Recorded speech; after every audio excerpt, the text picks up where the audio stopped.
the sun as it moves through the sky. Or all the way around to the back, as long as the light is focused.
Okay, so this build for me, it's definitely in its final stages. I want to play a new build, and I'll get back to sort of the details on new build at the end of the video, but this build is basically done for me at this point. I'm still going to keep it all spec'd out and everything with all its items, just because it is fun to play, and it is very fast at doing the little strongbox strat that I've been doing. And I guess I'll start there. So what I've been doing to farm all this currency for this build, and the headhunter I farmed for this build on the old Flicker Strike character was basically using strong boxes on Mesa map, and so I'm running 3 ambush scarabs, 1 discernment, and 1 hidden compartment. And for the Atlas Passage Tree, I'm basically just going everything into strong boxes except for this one. I don't really care about this one, it's not going to add much value for me, so ignoring that, I've gotten everything else. And on top of that, the currency isn't all just coming from the strong boxes. It's also, I'm also expecting to Eater Worlds, because what I'm doing is I'm basically selling these invitations, and I'm picking up all the little bubblegum currency that drops from things like, say, I've gotten Exalt Shrine a couple times, Fusing Shrine, that sort of thing. I just pick them up and selling them all, and it adds nice pack size, right? And I have the Harbinger one for the same reason, just pack size really, nothing else. And other than that, just a few of these map nodes here. And just by doing that, I basically do about, if I had to guess, I'd say about 5 divine an hour. And it ends up being, for me, I don't have much time to play, so about 10 divine a day, just from mapping for about 2 hours or so. And it takes, it can take more time to actually sell everything, rather than just playing the game and sort of mapping. So because of that, I don't clean up the stash tabs that often, so even now I still have somewhere here. So this is just from running for the past like 2 days or so. The 2 brothers gifts I got, that doesn't happen often, so you can just not count that, but get a lot of fortunates and get a lot of little Exalt currency stuff as well, and you end up getting a few higher end card drops and Eldritch currency as well. So usually it's an enlightened one, but I don't think I have any right now. Yeah, so I don't have any right now, but the enlightened ones dropped a few times, and then of course some of the higher ones of these as well, like the annulment orb and so on. And these also, sell for quite a bit, just because you get so many of them. So let's see, I think these are running at, so this is 3 chaos each right now. And usually, after a couple of days of this, I'll have almost 100 of these or even more. And let's see, on top of that, you get a bunch of bubblegum currency, and a bunch of these sell for a divine now. I think these are like 7k or maybe more to divine. A couple thousand of these, the jeweler's fusings. My fusings are low just because I had sold a bunch for divine, and I had done the guaranteed 6 link on the replica Feral's Fur. Let's see, what else does this drop? Oh yeah, the scarabs. There are a bunch of scarabs as well that drop that you can also sell, that are worth quite a bit, and all those have quite nice returns as well. So all this little bubblegum stuff, luckily you can just sell it through Fastest, and with that, you hit roughly 5 divine an hour. And occasionally, you get lucky, you get the brother's gift, and sometimes it duplicates, so that's 10 divines right there. Now, the reason so this is actually an entirely new character. The other Flicker Strike character is still there. And the reason I made the entire new character was because I wasn't quite sure how it would go. And in the beginning, it did feel quite weak. When I was running it, just because I didn't have enough flat added damage, but fix that up, especially after getting this ring and 6 linking this. And so in the beginning, this wasn't the R setup I was using. I didn't have an Enlightening 4. I was running an Enlightening 3, and I didn't have Hatred or Herald of Ice either. Same with all these Awakened gems. Really, so this character just started out with the Headhunter, the Squire, and the Sword, and 5 linked replicas for Feral's Fur, and a yoke, and these gloves from the other character, and the boots from the other character as well. Everything else was farmed by the character afterwards. So the reason I wanted to play this character was basically because of I wanted to use the Herald MTX. To me, it just looks really cool. So there's that. I've never used a Squire before. I wanted to use that, and I really like this type of sword, the Shaper Elder sword, or even claws or daggers or whatever, that have the socketed gems sort of as their prefixes or suffixes. What is this? Yeah, so as the prefixes. So I got to do all 3 with this, and yeah, it was fun. So one of the main things when I went into this build was I didn't want to deal with accuracy. So as soon as you can get a hits can't be evaded sword, that was the main thing I was looking for, along with some supports. And I did want attack speed, and then I also ended up luckily getting the elemental damage with attack skills and 40% more attack damage.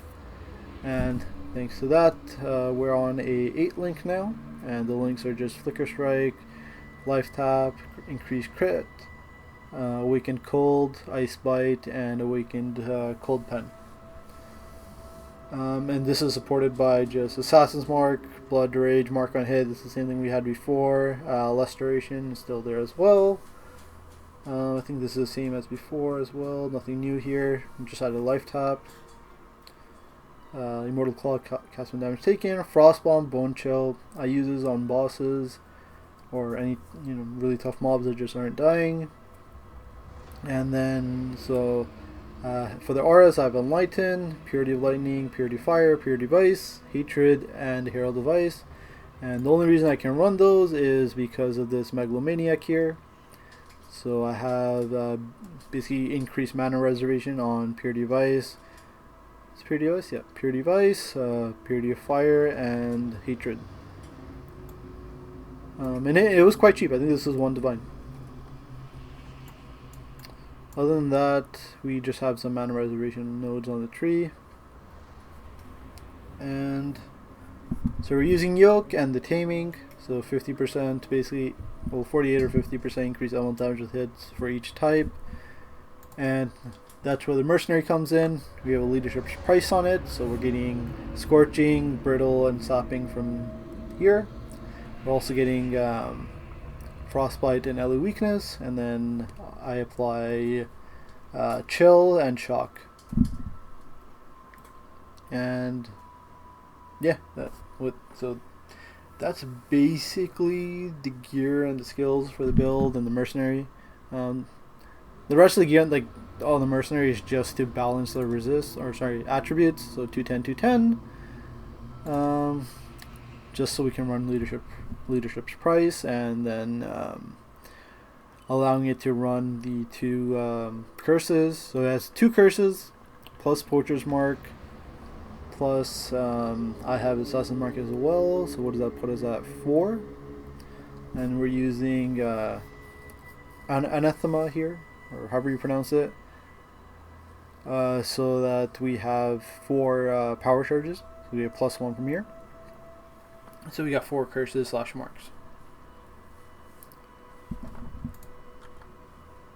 Let's see, other than that, skill tree wise, the build, it's the same as the other skill tree for the 2-hand axe, but the difference is that we're specking, instead of into 2-hand axe and fizz, we're specking into elemental and sword and shield. And for defenses, we're also getting some suppress. So right now we're sitting at 53 suppressed spell damage, and we have the lucky node here. So that's all well and good, and on top of that we're not quite block capped, so 65-43, but Roomies basically tops us off while that's running, so 65-65. And we have an okay amount of life. My goal is just to be above 3,000 life, and we have some evasion, some armor, so 10,000 evasion, 3,000 armor.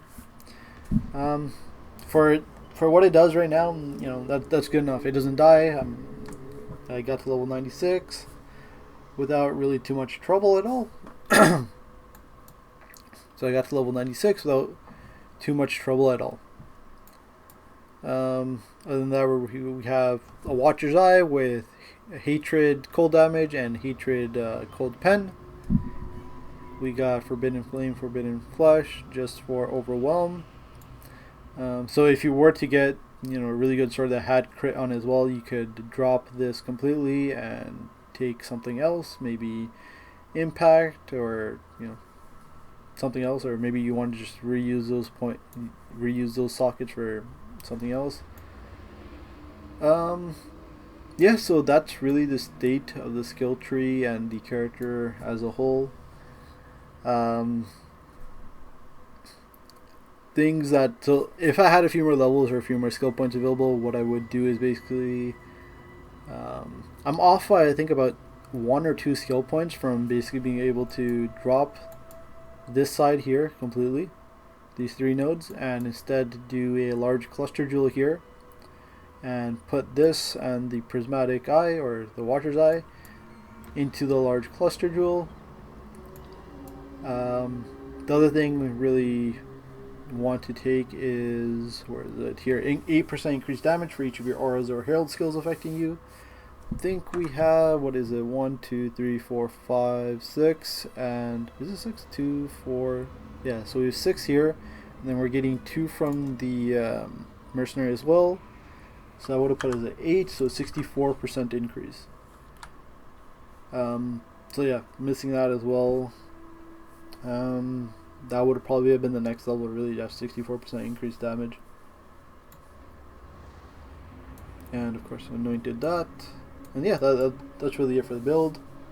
And now the plan is basically the next build I want to do some sort of boss rushing strat. This one's really good at just mapping in general, but I wanted to do something more about empowering the boss and just rushing bosses and so on.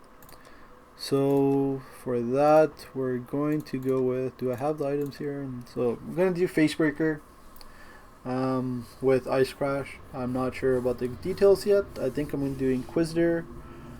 Not 100% sure. Yeah, I mean, this is all I really got as an idea right now. And that's really it for this build. I'll probably have an Ice Crash video out soon enough, I guess, within, I don't know, a couple days or so.